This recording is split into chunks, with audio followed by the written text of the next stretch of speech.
Hello guys, मेरा नाम विकास चौहान है। आपका स्वागत है हमारे यूट्यूब चैनल स्टडी जोन पे। तो गाइस, जो आज का टॉपिक रहेगा वो मैट्रिक्स रहेगा, क्लास 12 एनसीईआरटी बुक चैप्टर 3। इस वीडियो में जो कवर होगा वो होगा कि मैट्रिक्स क्या होता है, डेफिनेशन पढ़ेंगे उसकी, मैट्रिक्स की टाइप्स ऑफ मैट्रिक्स क्या होता है और इक्वालिटी ऑफ मैट्रिक्स क्या होता है। तो गाइस आइए शुरुआत करते हैं मैट्रिक्स की। हेडिंग डाल लीजिए अपनी नोटबुक में, मैट्रिक्स है ना। इसका जो प्लूरल फॉर्म होता है वो मैट्रिसेस भी होता है। तो गाइस आइए शुरुआत करते हैं मैट्रिक्स की। तो गाइस जो मैट्रिक्स होता है ना, वो मतलब कि आया क्यों मैट्रिक्स है ना। वो जैसे हमारे पास लीनियर इक्वेशंस होती हैं, जैसे कि लीनियर इक्वेशंस हो गई x plus 3y equal to 4, 4x plus 5y equal to 0। तो ये जो हमारी लीनियर इक्वेशंस होती है ना, इनको सॉल्व करने के लिए है ना एक सिंपल अप्रोच आ रखी है मैट्रिक्स। यानी कि कोई एक मैट्रिक्स के हमारे पास एक सिंपल अप्रोच है कि ताकि हम ये जो लीनियर इक्वेशंस होती हैं इनको सॉल्व करवाएं इजीली। ठीक है गाइस। और मैट्रिक्स, अब हम इसकी डेफिनेशन की तरफ चलते हैं जो एनसीईआरटी बुक बोलती है कि मैट्रिक्स जनरली क्या होता है कि इट्स अ रेक्टेंगुलर एरा है ना। रेक्टेंगुलर एरा या हम कह सकते हैं rectangular arrangement of a real numbers है ना, ऑफ अ नंबर्स। अब वो नंबर्स कोई से भी हो सकते हैं, रियल नंबर भी हो सकते हैं, कॉम्प्लेक्स नंबर भी हो सकते हैं। तो मैट्रिक्स क्या होता है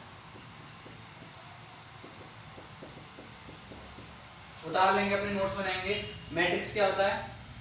अ रेक्टेंगुलर एरा। ठीक है, अ रेक्टेंगुलर एरा या फिर अरेंजमेंट भी कह सकते हैं हम इसे। A rectangular era of a numbers. अब वो नंबर्स कोई से भी हो सकते हैं हमारे, वो नंबर्स रियल नंबर भी हो सकते हैं, वो नंबर्स हमारे कॉम्प्लेक्स नंबर भी हो सकते हैं, या फिर हम कह सकते हैं कि rectangular era of a number और अ फंक्शन। और किसका होता है? नंबर क्या हो सकता है? रियल नंबर भी हो सकते हैं हमारे, ठीक है, और एंड कॉम्प्लेक्स नंबर भी हो सकते हैं हमारे, है ना। और किसका होता है? A rectangular era of a number और अ फंक्शन, या फिर फंक्शन का होता है। फंक्शन का पता ही होगा तुम्हें, फंक्शन क्या होता है? जैसे कि हमारा हो गया साइन, कॉस, टेन, ये सब क्या होता है हमारे। यानी कि जो इसमें हम एनसीईआरटी बुक में बात करेंगे, मतलब पूरे चैप्टर में जितना भी हम बात करेंगे, वो जो हमारे फंक्शंस होंगे वो रियल वैल्यूड फंक्शन होंगे। जैसे कि sine theta, cos theta, sine, और ये सब क्या होते हैं? रियल वैल्यूड फंक्शन होते हैं ना। तो इनके ऊपर ही बात चलेगी हमारी, ठीक है। और क्या होता है? हमारे नंबर्स का रेक्टेंगुलर अरेंजमेंट होता है ये, है ना। अब इसकी जो मैट्रिक्स की अब रिप्रेजेंटेशन के ऊपर बात कर लेते हैं हम कि कैसे हम मैट्रिक्स को रिप्रेजेंट करते हैं। इसका कोई मतलब कि डायरेक्टली वे नहीं होता, मतलब कि इसको हम ऐसे ऐसे मतलब कि रिप्रेजेंट करते हैं। ए इक्वल टू ये जो होता है ना, ये जो होते हैं हमारे, ये होता है हमारा रेक्टेंगुलर एरा, है ना, रेक्टेंगुलर फॉर्म में, है ना। और इसके अंदर क्या होता है हमारा? इसके अंदर अरेंजमेंट होता है नंबर्स का, है ना। मैंने बोला था कि मैट्रिक्स क्या होता है कि जब हम नंबर्स को अरेंज करते हैं, है ना, नंबर्स को अरेंज करने क्या होता है हमारा? मैट्रिक्स होता है या फिर फंक्शन, ठीक है। और वो कैसा होता है? रेक्टेंगुलर अरेंजमेंट होता है। तो एक तरीके का रेक्टेंगुलर है ना। और इसके अंदर क्या होता है? नंबर्स होते हैं, है ना, नंबर्स अरेंज होते हैं, जैसे 1 2 3 4 5 6 7 8 9, ठीक है। ये क्या हो गया हमारा? ये एक तरीका का रेक्टेंगुलर अरेंजमेंट हो गया, है ना। और ये जो इसमें होती हैं, अब तुम्हें पता होगा जो हॉरिजॉन्टल नंबर्स होते हैं, है ना, वो क्या होता है? हमारी रोज होती हैं। और जो वर्टिकल नंबर्स होते हैं, है ना, जो वर्टिकल में नंबर्स होते हैं वो कॉलम होते हैं। यानी कि ये जो होंगी हमारी, ये इसमें जो है हमारी हॉरिजॉन्टल, ये दिख रही है आपको? ये जो हमारी ये हॉरिजॉन्टल नंबर्स हैं, यानी कि 1 2 3 4 5 6 7 8 9, इन्हें क्या कहते हैं हम? इन्हें हम क्या क्या कहते हैं? इन्हें हम कहते हैं रोज, है ना। इसमें क्या कहते हैं हम? इसे रोज कहते हैं। और जो हमारा वर्टिकल, यानी कि जो वर्टिकल में अरेंज हुए नंबर्स, है ना, जैसे कि ये हो गए, ये हो गए, ये हो गए, इनको क्या कहते हैं हम? कॉलम्स कहते हैं, है ना। और इसके अंदर जो हमारा मैट्रिक्स के अंदर आता है वो एक आता है हमारा ऑर्डर ऑफ मैट्रिक्स, है ना। उसमें ऑर्डर ऑफ मैट्रिक्स क्या होता है हमारा? इसके अंदर जो हमारा ऑर्डर, यानी कि अब हम क्या पढ़ रहे हैं? ऑर्डर ऑफ मैट्रिक्स पढ़ रहे हैं, है ना। यहाँ पे उतार लेता हूँ ऑर्डर ऑफ मैट्रिक्स, है ना, कि ऑर्डर ऑफ मैट्रिक्स क्या होता है।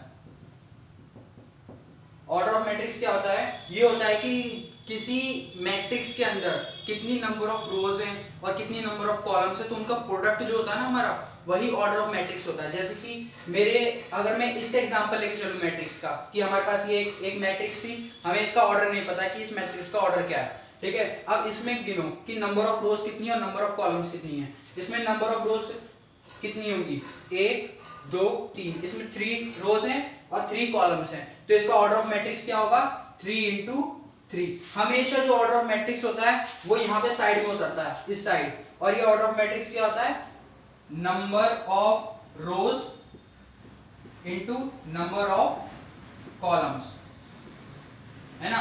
यानी कि ये क्या होता है, प्रोडक्ट होता है हमारा, किसका, ये प्रोडक्ट होता है हमारा number of rose into number of columns का, ये प्रोडक्ट होता है हमारा। यानी कि जितनी टोटल नंबर ऑफ रोज होंगी उसमें मैट्रिक्स के अंदर, ठीक है, इनटू जितनी टोटल नंबर ऑफ कॉलम्स होंगे उसका प्रोडक्ट हमारा क्या होता है, ऑर्डर होता है ना।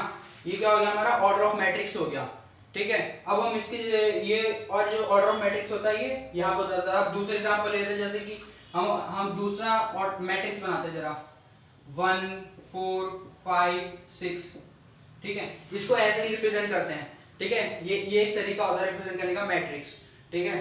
तो इसका अब हमें ऑर्डर लिखना है, कि हमने पूछ लिया कि इस मैट्रिक्स का ऑर्डर क्या होगा, तो इस मैट्रिक्स का ऑर्डर क्या होगा, जितनी नंबर ऑफ रोज होंगी इनटू नंबर ऑफ कॉलम्स, यानी कि नंबर ऑफ रोज कितनी है यहाँ पर, 1 2 रोज है, इनटू नंबर ऑफ कॉलम्स कितने हैं यहाँ पर, 2 ही हैं, यानी कि 2। और पता है इसको हम क्या कहते हैं, इसको हम स्क्वायर मैट्रिक्स भी कहते हैं। अभी लेटर ऑन अभी पढ़ाऊंगा मैं कि स्क्वायर मैट्रिक्स ये टाइप्स ऑफ मैट्रिक्स में आता है हमारा, है ना। तो ये क्या हो गया हमारा, ये ऑर्डर हो गया। ये क्या हो गया कि भाई हम इसे क्या कह सकते हैं, इसको हम कह सकते हैं कि ये जो मैट्रिक्स है ये 2x2 ऑर्डर की है ना।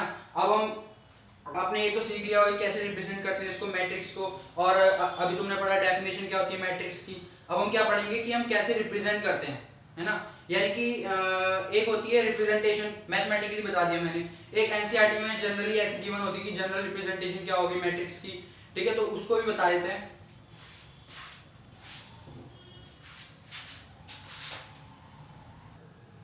तो अभी हमने बात करी कि मैट्रिक्स क्या होता है, उसकी डेफिनेशन के ऊपर बात करी हमने, फिर कैसे हम रिप्रेजेंट करते हैं मैट्रिक्स को उसके ऊपर बात करी हमने। अब हम क्या करेंगे, जनरल रिप्रेजेंटेशन ऑफ मैट्रिक्स, ये एक एनसीईआरटी का टॉपिक है, तो इसको भी डिस्कस कर लेते हैं कि एक तरीके से कैसे हम जनरली रिप्रेजेंट कर सकते हैं मैट्रिक्स को, है ना। जैसे कि तुम क्या करो कि कोई भी मैट्रिक्स ले लो, ठीक है, उसमें हमने मैट्रिक्स ले लिया। अब हमें पता नहीं उसमें कितने एलिमेंट्स हैं, ठीक है, और तुमने वो मैट्रिक्स जो लिया वो मान लो लिए तुमने P × Q की मैट्रिक्स लिया तुमने, किस चीज़ के लिए, P × Q की मैट्रिक्स ले ली तुमने, यानी कि उसमें P जो है वो टोटल नंबर ऑफ रोज है और Q जो है वो क्या है, टोटल नंबर ऑफ कॉलम्स है, ठीक है। तुमने क्या करा कि तुमने एक जनरली ऐसी मैट्रिक्स ले ली, ठीक है, जैसे A = तुमने कोई मैट्रिक्स ले ली ऐसी, ठीक है, ऐसी कोई मैट्रिक्स ले ली, और जो उसका ऑर्डर है मैट्रिक्स का वो तुमने मान लिया कि P × Q है, क्योंकि तुम ये मान के चलो कि तुम्हें ये भी नहीं पता कि इसमें कितने एलिमेंट्स होंगे,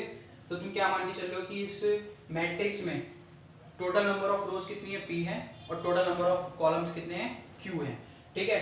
तो इसमें हम क्या करेंगे, पहले इसमें एलिमेंट्स भी होंगे, ठीक है, तो हम एलिमेंट्स को A से रिप्रेजेंट कर लेते हैं, ठीक है, कि हम क्या मान के चलेंगे कि इसमें एक A एलिमेंट है, ठीक है, इसमें क्या है, एक A एलिमेंट है, ठीक है, और इसमें ये A एलिमेंट है, और इसकी जो रो है ये फर्स्ट रो और फर्स्ट कॉलम में है ना, दिख ही रहा होगा अभी चलेंगे तो, ठीक है। जैसे कि एक A यहाँ होगा, फिर dash dash dash dash dash dash, फिर A यहाँ होगा, ठीक है, फिर एक A यहाँ होगा, एक एलिमेंट यहाँ होगा, डैश डैश डैश, और भी होंगे एलिमेंट, इसके बीच में बहुत एलिमेंट होंगे, यहाँ पर भी होंगे, यहाँ पर भी होंगे, बहुत ज़्यादा एलिमेंट होंगे, पता नहीं हमें, ठीक है। एक एलिमेंट यहाँ होगा, डैश डैश, कई सारे एलिमेंट होंगे, और ठीक है, एक एलिमेंट यहाँ होगा, डैश डैश, और भी एलिमेंट होंगे, ठीक है।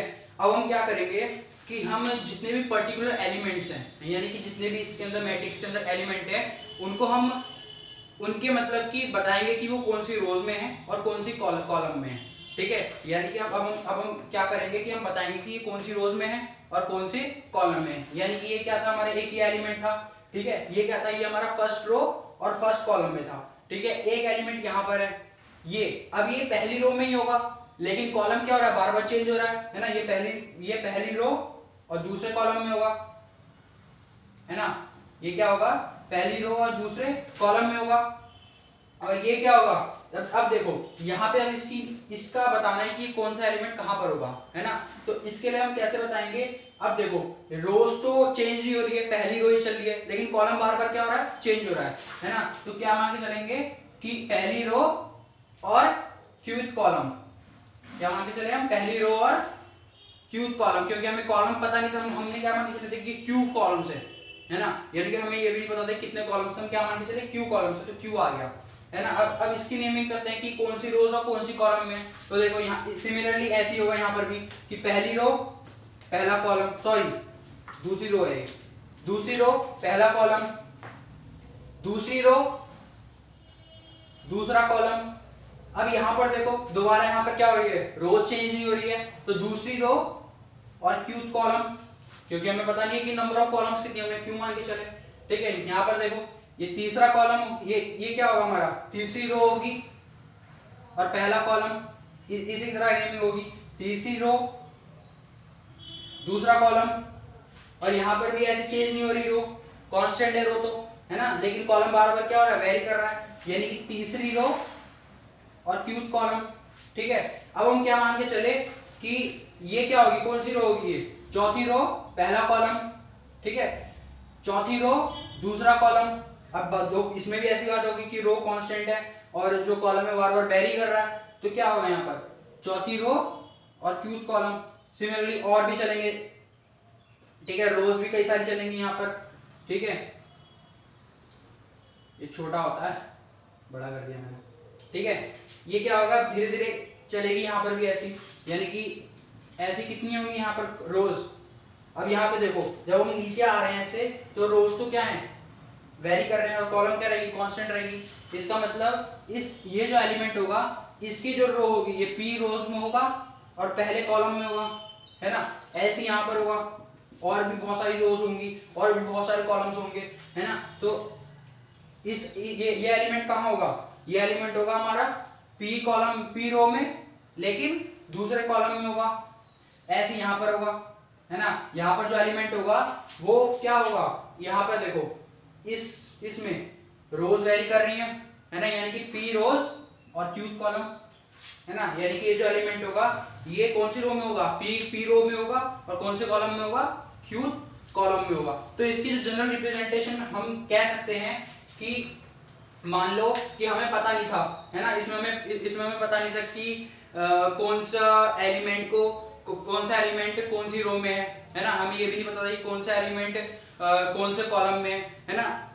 अब मान लो कोई एलिमेंट है, ठीक है, वो ith कॉलम में, ith रो में है, ठीक है। अब मान के क्या चलो कि कोई एलिमेंट है, ठीक है, और वो किस में है, ith रो में और jth कॉलम में है। यानी कि हम इसको सिमिलरली इसका ऐसे हम मतलब कि रिप्रेजेंट कर सकते हैं कि मैट्रिक्स को हम कैसे जनरल रिप्रेजेंट कर सकते हैं, ऐसे कर सकते हैं कि A इक्वल टू, ये मैट्रिक्स आएगा रेक्टेंगुलर एरा, है ना, A और कोई एलिमेंट कहाँ है, I कॉलम में, I रो में, और Z कॉलम में होगा, वो ith कॉलम में, Z कॉलम। और यहाँ पे क्या आ जाएगा, उसका ऑर्डर आ जाएगा मैट्रिक्स का, और ऑर्डर क्या आएगा, P इंटू Q, क्योंकि हम क्या मान के चले थे कि हमें नंबर ऑफ रोज भी नहीं पता और नंबर ऑफ कॉलम्स भी नहीं पता, है ना।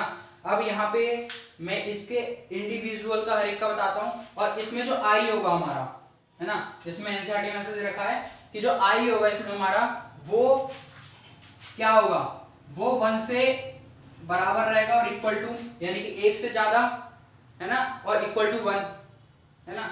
और यहीं पर ये क्या होगा, यानी कि मैं कह सकता हूं कि इसके और भी हो सकते हैं ना।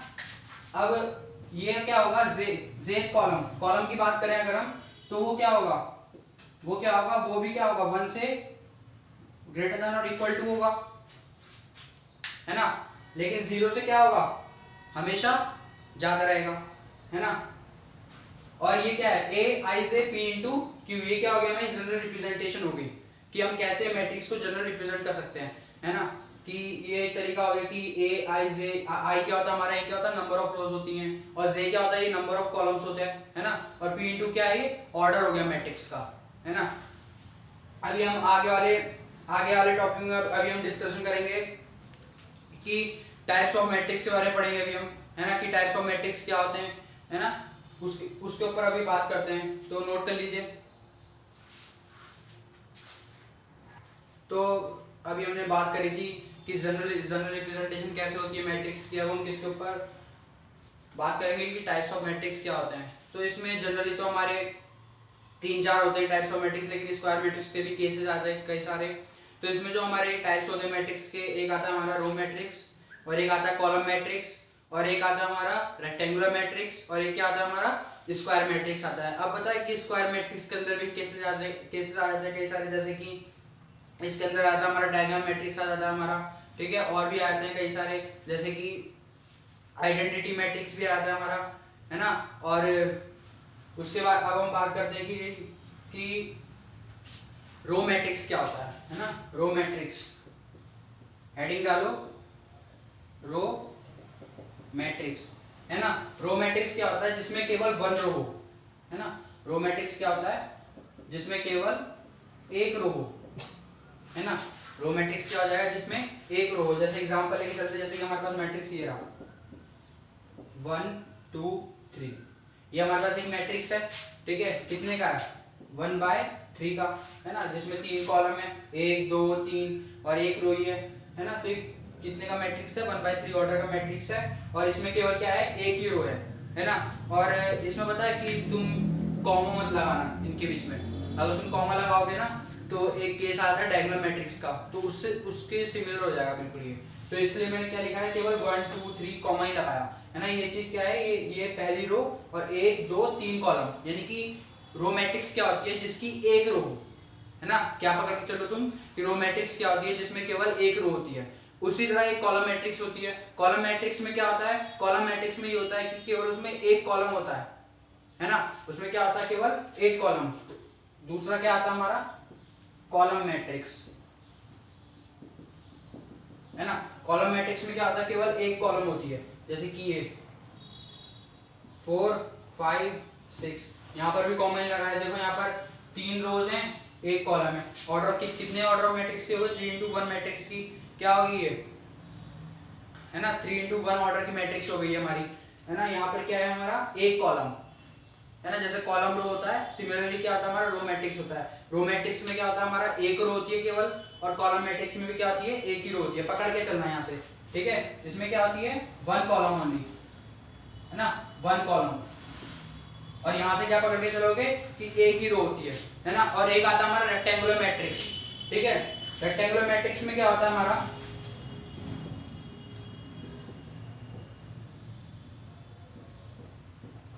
रेक्टेंगुलर मैट्रिक्स, तो ये मैट्रिक्स वो होती है जिसमें क्या कहते हैं, यानी कि जिसमें ऑर्डर सेम ना हो, है ना। जैसे कि हमने कोई मैट्रिक्स ली, ठीक है, और उसका फिर दो मैट्रिक्स ली हमने जैसे कि, ठीक है, तो उसमें क्या होगा कि हमारा ऑर्डर सेम ना हो, जो सेम ऑर्डर की नहीं होती, है ना। जो मैट्रिक्स जिसका ऑर्डर सेम नहीं होता, जैसे कि मैं एग्जांपल लेके चलूं, ये 1 2 3 4 5 6, तो ये देखो अगर हम इस मैट्रिक्स की बात करें तो इसमें देखो नंबर ऑफ रोज कितनी है 2 है ना, और इसमें नंबर ऑफ कॉलम्स कितने हैं 3 हैं। तो ये कितने ऑर्डर ऑफ की मैट्रिक्स हो गई 1/3 की मैट्रिक्स हो गई।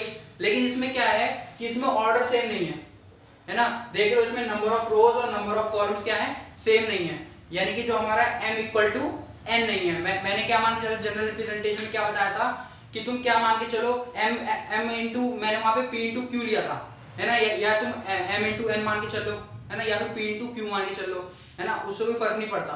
तो ये क्या हमारा ये एक तरीके से m इंटू n ही तो हुआ। और जो जनरल रिप्रेजेंटेशन में मैंने क्या करा था कि मैंने इसके एलिमेंट्स लिखे थे, यहाँ पर ये a होंगी, ये भी a, ये क्या होगा, ये एलिमेंट होगा, ये एलिमेंट कहाँ होगा पहली रो और पहले कॉलम में होगा, ये एलिमेंट कहाँ होगा पहली रो दूसरे कॉलम में, है ना। ऐसे तो मैंने रिप्रेजेंट करा था जनरल रिप्रेजेंटेशन, जब मैंने दिखाया था कि जब मैट्रिक्स जनरल रिप्रेजेंटेशन दिखाई थी तो मैंने उसमें क्या करा था, मैंने उसमें ये तो करा था कि कहता है मैंने सब एलिमेंट्स को बताया था कि कौन सी रोज और कौन से कॉलम में, और फिर मैंने यहाँ पे ऑर्डर में लिखा था p इंटू क्यू लिखा था, चाहे तुम m इंटू n मान लो या p इंटू क्यू मान लो, बात एक ही होती है।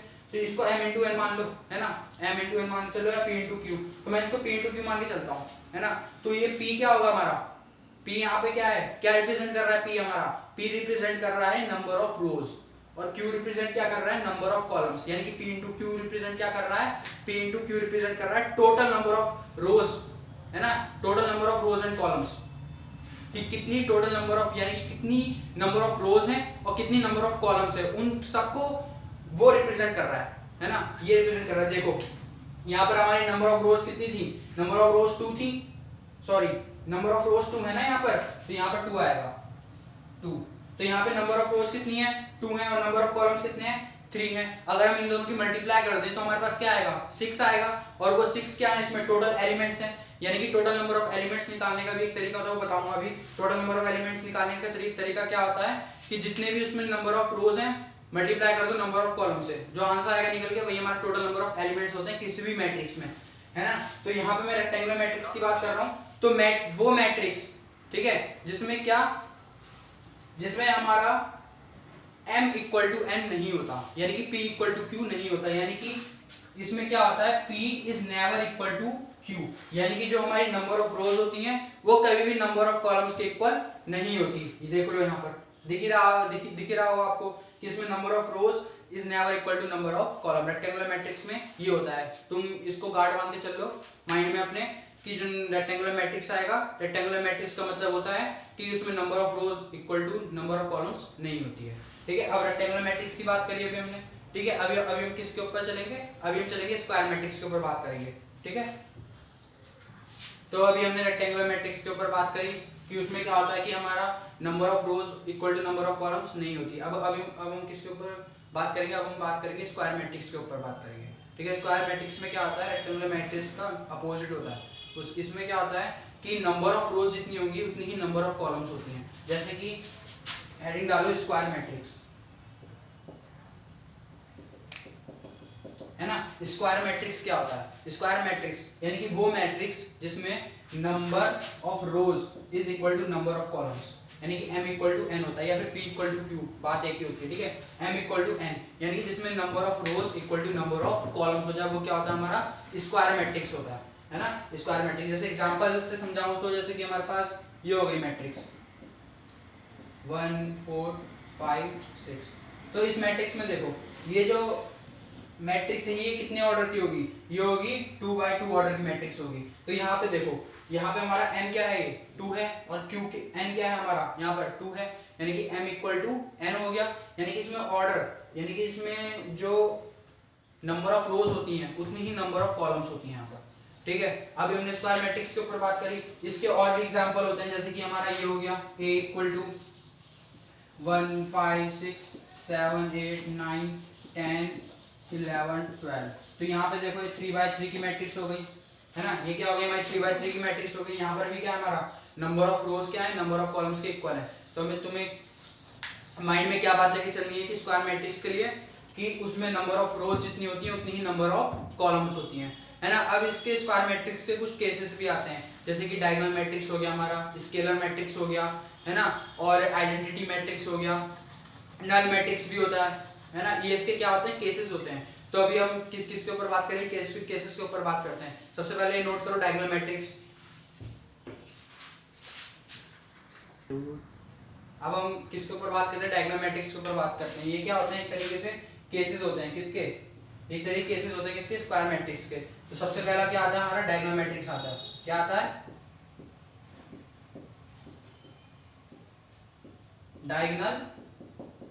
डायगोनल मैट्रिक्स आता है, ठीक है। डायगोनल मैट्रिक्स में क्या होता है कि जो डायगोनल एलिमेंट्स होते हैं, ठीक है, वो क्या होते हैं, वो बराबर होते हैं, है ना। यानी कि मैं एग्जांपल देके समझाऊं तो इसमें क्या होता है, इसमें i इक्वल टू j होता है, यानी कि सेम आ जाता है, यानी कि उसी, यानी कि नंबर ऑफ, जैसे कि एक एलिमेंट है, मैं एग्जांपल देके समझाता हूँ, समझ में नहीं आएगा।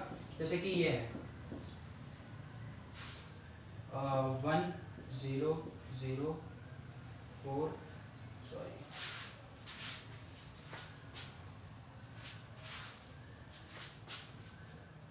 0 1 0 0 0 1। देखो डायगोनल मैट्रिक्स, ठीक है। इसमें क्या होता है, अरे ये तो आइडेंटिटी मैट्रिक्स बन गया।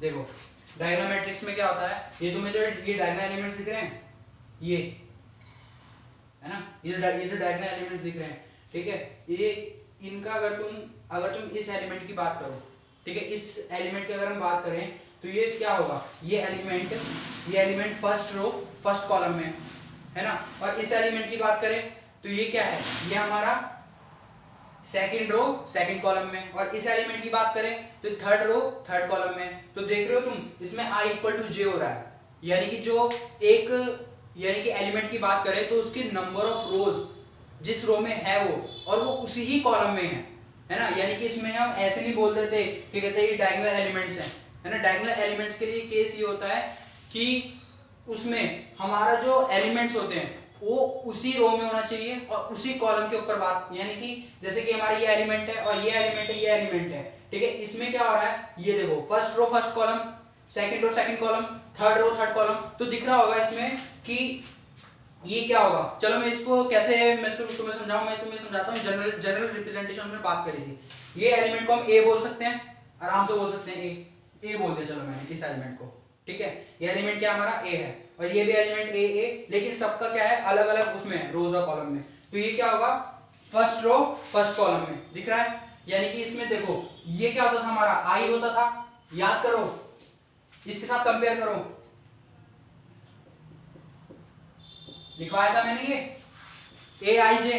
अब जरा इसके साथ कंपेयर करो, ए क्या है हमारा 4 है, first row first column I और जे, यानी कि हमारा यहां पर क्या है i इक्वल टू जे हो रहा है। और देखो यहां पर देख लो, यहां पर भी यहां की बात कर लें, ये भी a होगा, लेकिन इसका वो अलग होगा कि ये कहां पर है, ये सेकंड रो और सेकंड कॉलम में है। कहां पर है, सेकंड रो और सेकंड कॉलम में। तो देखो यहां पर भी क्या है i जे, यानी कि यहां पर भी क्या है i इक्वल टू जे हो रहा है ना। इसके लिए भी ऐसे ही हो रहा है, देखो इसके लिए भी देख लो चाहे तुम, ये थर्ड रो थर्ड कॉलम में दिख रहा है तुम्हें, थर्ड रो और थर्ड कॉलम में, है ना। यहां पर भी देख लो i और j इक्वल हो रहा है। यानी कि ये कंडीशन मस्ट है कि डायगोनल मैट्रिक्स के लिए ये होना बहुत जरूरी है। और हाँ, डायगोनल मैट्रिक्स में ये होता है कि उसमें जो नॉन डायगोनल एलिमेंट्स होते हैं जितने भी, जैसे कि देखो ये रहे नॉन डायगोनल एलिमेंट्स हैं, ये सब जीरो होने चाहिए। हाँ, ये डायगोनल मैट्रिक्स क्या होती है, कंडीशन होती है कि उसमें नॉन डायगोनल एलिमेंट्स क्या होने चाहिए, जीरो होने चाहिए, ठीक है। जैसे कि यहाँ पे दिख रहा होगा तुम्हें, है ना। हमने इसको क्यों नहीं बोला भैया डायगोनल मैट्रिक्स, ये तो आ सकता है दिमाग में क्वेश्चन कि हमने भैया तुमने इसको बोल दिया, हमने इसको क्यों नहीं बोला डायगोनल मैट्रिक्स। अब तुम जरा इसको देखो, ये कहां पर होगा, ये फर्स्ट रो और थर्ड कॉलम में, यहीं पे बात खत्म हो गई। मैंने क्या बात करी थी कि डायगोनल मैट्रिक्स में i इक्वल टू जे होना चाहिए, और यहाँ पे देखो i इक्वल टू जे नहीं है। यहाँ पर देखो तो ये फर्स्ट रो और थर्ड कॉलम में है ना, यानी कि 1 और 3 अलग अलग नहीं हो गए, यानी कि i और j इक्वल नहीं है यहाँ पर। तो डायगोनल मैट्रिक्स के लिए कंडीशन होती है कि i इक्वल टू जे होना चाहिए, है ना। और स्क्वायर मैट्रिक्स के लिए क्या कंडीशन होती है कि m इक्वल टू n होना चाहिए, या फिर हम कह सकते हैं p इक्वल टू q। और रेक्टेंगुलर मैट्रिक्स के ऊपर क्या वो होना चाहिए कि हमारा m is never equal to n, यानी कि number of rows number of columns के इक्वल नहीं होते रेक्टेंगुलर में, है ना। धीरे धीरे अभी एकदम से ग्रैस्प नहीं कर पाओगे तुम, है ना। धीरे धीरे आदत होगी, धीरे धीरे प्रैक्टिस में लाओगे ना, तो आराम से कोई प्रॉब्लम नहीं होगी, आराम से याद रहेगा, ठीक है। कि i equal to J, m equal to n, m is never equal to n, है ना। ऐसे अगर तुम टॉपिक को रिवाइज करते रहोगे तो आराम से आता रहेगा, है ना। तो डायगोनल मैट्रिक्स की क्या कंडीशन है, i इक्वल टू जे, यानी कि उसमें नंबर ऑफ रोज जितनी होंगी, यानी कि वो जिस एलिमेंट की जो नंबर ऑफ रोज में होगा उसी कॉलम में होगा, ठीक है। First row first column, second row second column, ऐसे ऐसे, है ना। अब इसका ही एक केस और आता है, डायगोनल मैट्रिक्स से कहते हैं, स्क्वायर मैट्रिक्स से भी कह सकते हैं हम, ठीक है। वो क्या होता है हमारा, वो होता है हमारा स्केलर मैट्रिक्स। स्केलर मैट्रिक्स में उल्टी कंडीशन है। स्केलर मैट्रिक्स में क्या होता है, ये एलिमेंट्स तो होते हैं, लेकिन उसमें क्या होता है कि डायगोनल एलिमेंट सारे सेम होते हैं। जैसे कि ये 4 है, ये भी 4 होगा, ये भी 4 होगा। अभी हम बात करते हैं स्केलर मैट्रिक्स के ऊपर। और हाँ, diagonal matrix is also known as square matrix. वो स्क्वायर मैट्रिक्स भी देख लो चाहे तुम। इसके अगर हम इसका ऑर्डर लिखें तो कितने ऑर्डर की, 3x3 ऑर्डर की है। ध्यान रखना, जितने भी डायगोनल मैट्रिक्स हो गया हमारा, स्केलर मैट्रिक्स हो गया, आइडेंटिटी मैट्रिक्स हो गया, नल मैट्रिक्स हो गया, उसके बाद एनसीईआरटी के अलावा भी आते हैं upper triangular matrix, lower triangular matrix, trace matrix, ये सारे स्क्वायर मैट्रिक्स के केसेस हैं। और ये सारे स्क्वायर मैट्रिक्स तो जरूर होते हैं, ठीक है। और साथ ही में कुछ कंडीशंस होती हैं, इनको याद रखना जरूरी है। तो आओ अब हम किसके ऊपर बात करेंगे, अब हम बात करेंगे स्केलर मैट्रिक्स के ऊपर। तो करते हैं बात। अब हम किसके ऊपर बात करेंगे, अब हम बात करेंगे स्केलर मैट्रिक्स के ऊपर बात, है ना। स्केलर मैट्रिक्स में क्या होता है कि हेडिंग डालो सबसे पहले scalar matrix. Scalar matrix, scalar matrix में क्या होता है, जैसे कि हमारे पास ये एक मैट्रिक्स है, ठीक है, जैसे कि 1 4 0 0 0 4 0 0 0 4। तो यहाँ पे देखो ये डायगोनल एलिमेंट्स देख रहे हो तुम। तो स्केलर मैट्रिक्स में क्या होता है कि ये एक तरीके की ऐसी, ये एक तरीके की डायगोनल मैट्रिक्स होती है, ठीक है, जिसमें हमारे जो डायगोनल एलिमेंट्स होते हैं वो सारे क्या होते हैं, बराबर होते हैं, एक जैसे होते हैं। यानी कि देखो यहाँ पे डायगोनल एलिमेंट्स देख लो तुम, ये भी 4 है, ये भी 4 है, ये भी 4 है। तो ये केस किस चीज का है, स्केलर मैट्रिक्स का। और हाँ, स्केलर मैट्रिक्स और आइडेंटिटी मैट्रिक्स में कंफ्यूज मत होना। आइडेंटिटी मैट्रिक्स में क्या होता है, उसमें भी डायगोनल एलिमेंट्स इक्वल होते हैं, लेकिन उसमें क्या होता है 1 1 होता है, आइडेंटिटी 1 1 1, वो आइडेंटिटी मैट्रिक्स होता है। लेकिन स्केलर मैट्रिक्स में क्या होता है कि कोई भी नॉन जीरो नंबर आ सकता है वहां पर, लेकिन 1 के अलावा, है ना। यहाँ पर हमारा क्या है, यहाँ पर ये तरीका क्या है हमारा, स्केलर मैट्रिक्स है, क्योंकि इसमें जो डायगोनल एलिमेंट्स वो सारे एक जैसे हैं, जैसे 4 4 4, है ना। इसमें क्या होंगे हमारे, उतार लो, यहाँ पे जो क्या होता है हमारा डायगोनल एलिमेंट्स आर सेम, उतार लो यहाँ से। क्या होता है, डायगोनल एलिमेंट्स क्या होते हैं इसके, सेम होते हैं, और जो नॉन डायगोनल एलिमेंट्स होते हैं, है ना, वो सेम नहीं होते, ठीक है। इसमें हमारा क्या होता है, एक तरीके का ये डायगोनल मैट्रिक्स भी होता है, स्केलर मैट्रिक्स, है ना। इसके ऊपर ज्यादा एनसीईआरटी में बात नहीं करी है, ठीक है। ज्यादातर किसके ऊपर बात करते हैं, आइडेंटिटी मैट्रिक्स के ऊपर बात करते हैं, या फिर स्क्वायर मैट्रिक्स के ऊपर बात चलेगी पूरी चैप्टर में ही, है ना। तो अब हम इसके बाद किसके बारे में बात करेंगे, इसके बाद हम बात करेंगे आइडेंटिटी मैट्रिक्स के बारे में बात करेंगे। तो अब बात करते हैं।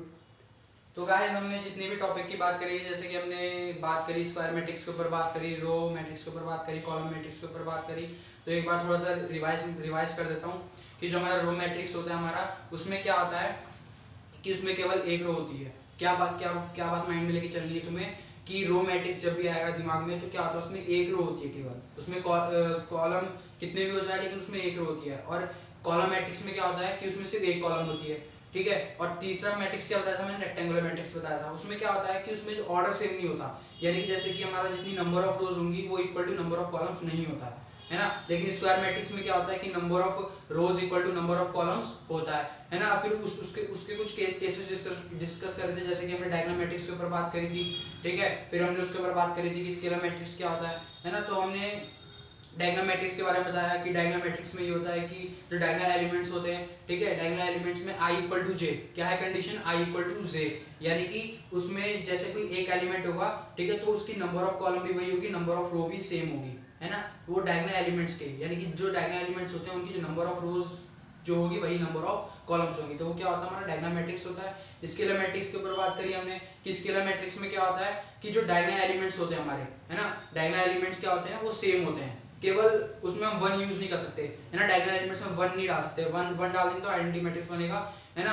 और डायगोनल मैट्रिक्स में क्या होता है कि जो नॉन डायगोनल एलिमेंट्स होते हैं वो सारे क्या होते हैं, जीरो होते हैं। तो गाइस हमने यहाँ तक हमने बात करी कि केसेस के बारे में बात करी। अब हम ये थोड़ी लंबी वीडियो हो गई है, तो गाइस थोड़ा बहुत जो टॉपिक बचा है इसका, जैसे कि क्वालिटी ऑफ मैट्रिक्स बचा हमारा, ठीक है, नल मैट्रिक्स बचा है, और भी टॉपिक बचे हैं थोड़े बहुत, ठीक है। Upper triangular matrix, lower triangular matrix बचा है, ट्रेस मैट्रिक्स बचा है, ठीक है। तो एक गाइस ये अगली वीडियो में बात करेंगे, डिस्कशन करेंगे, और फिर उसके बाद थोड़े बहुत क्वेश्चन करेंगे, प्रैक्टिस, ठीक है गाइस। तो be happy and be stay at home. Thank you guys, all the very best.